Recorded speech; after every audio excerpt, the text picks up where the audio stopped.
बिस्मिल्लाहिर्रहमानिर्रहीम सल्लल्लाहु अला मुहम्मदिन सल्लल्लाहु अलैहि वालिहि वसल्लम। Welcome to the Biolish world. Viewers, tenses made easy में आज जो हम डिस्कस करने लगे हैं वो वर्ड है नीड। नीड को भी मोडाल वर्ब में ही कंसीडर किया जाता है, तो हम यूँ कह सकते हैं कि आज हम जो मोडाल वर्ब डिस्कस करने लगे हैं वो है नीड। व्यूअर्स, नीड का मतलब ज़रूरत।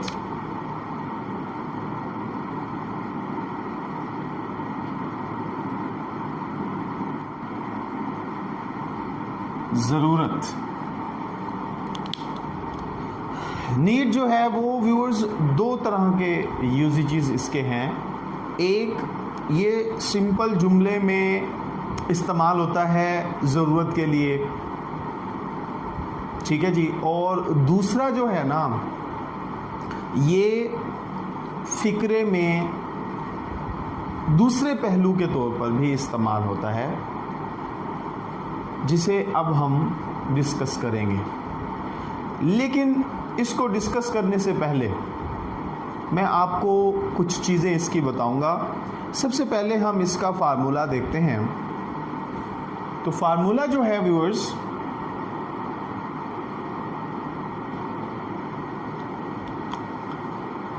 सब्जेक्ट एज यूजुअल सबसे पहले आएगा, फिर modal verb need plus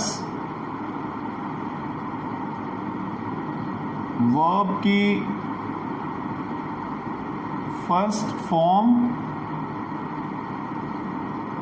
plus object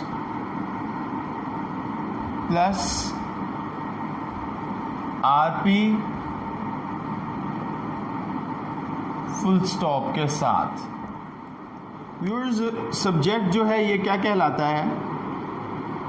जो performer, need modal verb, verb action इसकी पहली हालत।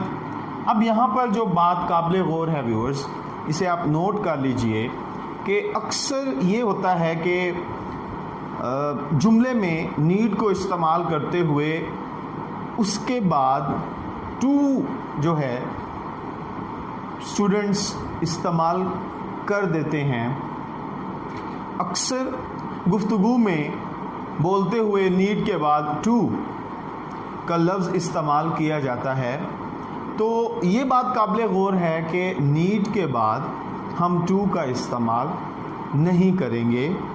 ठीक हो गया? तो यहाँ पर सिंपली वर्ब की फर्स्ट फॉर्म इस्तेमाल होनी है। उसके बाद ऑब्जेक्ट व्यूअर, हम इसे क्या कहते हैं जी? रिसीवर को कहते हैं। आरपी सब्जेक्ट वर्ब ऑब्जेक्ट, इन तीनों के अलावा अगर कोई भी चीज़ जुमले के अंदर मौजूद हो, जैसे कि ऑब्जेक्ट, एडजेक्टिव जैसे कि एडवर्ब, या फिर कोई भी फ्रेज़, कॉम्प्लीमेंट, तो हम क्या करेंगे? उसे आरपी शुमार करेंगे। आखिर में फुल स्टॉप आएगा।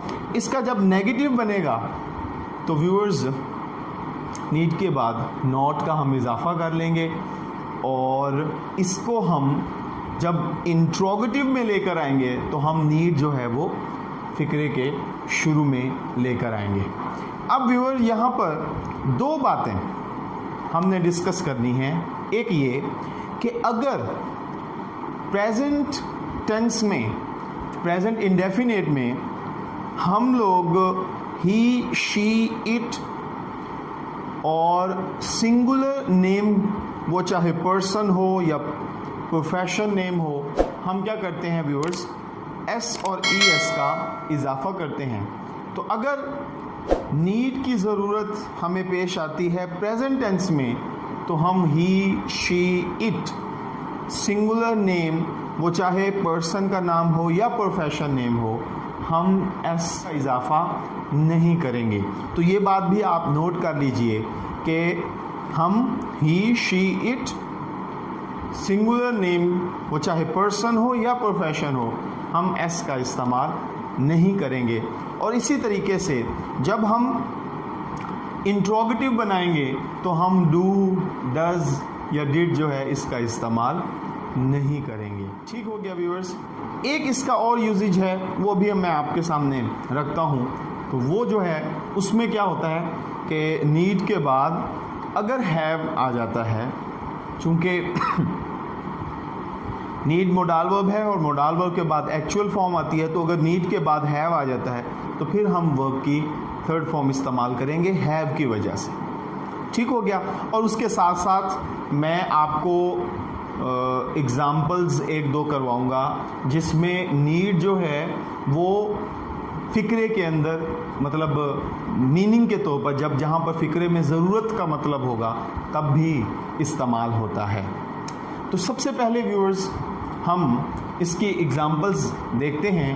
तो एग्ज़ाम्पल से पहले मैं आपसे एक दरख्वास्त करूंगा कि आपने अगर अभी तक द बायोलिश वर्ल्ड को सब्सक्राइब नहीं किया तो मेहरबानी करके इसे सब्सक्राइब कर लीजिए, बेल आइकन पर क्लिक कर दीजिए ताकि आपको इसके नोटिफिकेशन जो हैं नई आने वाली वीडियोस के वो मौसूल हो। जी व्यूअर्स, अब हम इन फार्मूलाज की मदद से, ये जो मैंने एक आपके सामने लिखा और दो आपको बताए, नेगेटिव और इंट्रोगेटिव, इनकी मदद से जुमले जो हैं वो डिस्कस करते हैं। सबसे पहला जुमला व्यूअर्स हम डिस्कस करेंगे, उसे वहाँ जाने की ज़रूरत नहीं। He need not go there. He need not go there. अब व्यूअर्स यहाँ पर ज़रा फोकस कीजिए। मैंने आप लोगों को अभी बताया कि ही, शी, इट या सिंगुलर नेम के साथ हम क्या करते हैं, एस का इजाफा करते हैं प्रेजेंट इंडेफिनिट में। यहाँ पर हमने इसके साथ एस का इजाफा नहीं करना और ना ही डू, डज जो है इस्तेमाल करना है। तो ही, नीड, और फिर मैंने आपको एक बात बताई थी कि नीड के बाद जो है अक्सर क्या कर दिया जाता है जी, टू का इजाफा कर दिया जाता है, जो कि बिल्कुल गलत है। ये अब इस्तेमाल नहीं किया जाता। तो ये जुमला आपने देखा, ही नीड नॉट गो देयर। अच्छा, अब इसकी नेक्स्ट एग्जाम्पल पे आते हैं। क्या उसे वहाँ जाने की ज़रूरत है? Need he go there?